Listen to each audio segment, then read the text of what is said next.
Romans chapter 1 verse 21. ព្រោះកាលពីបានធ្វើព្រះនោះគេមិនបានអំពើគ្រងទុកជាព្រះទេ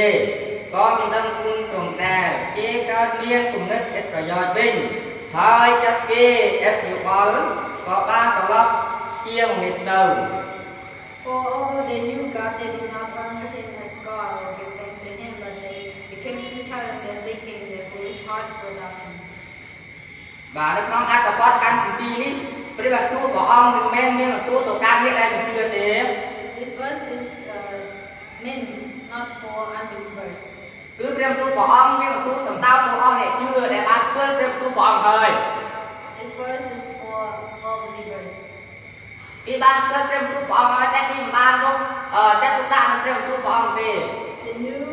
God's word, but they did not pay attention. គេបែរជាប្រព្រឹត្តផ្ទុយទៅនឹងព្រះបន្ទូលព្រះអង្គទៅវិញ But they rebelled against God's word. គេរស់នៅតាមបែបបត់របស់លោកីដែលមិនស្គាល់ព្រះអង្គវិញ They live according to the worldly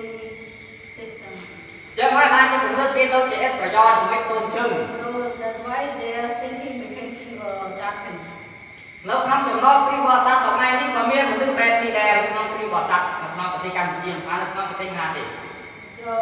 there's such people among Christians nowadays. គេមិនបានលើកសាររឿងស្វែងរែងល្អទៅដល់ព្រះដែលបានអត់ធ្វើបាបឲ្យគេនោះទេ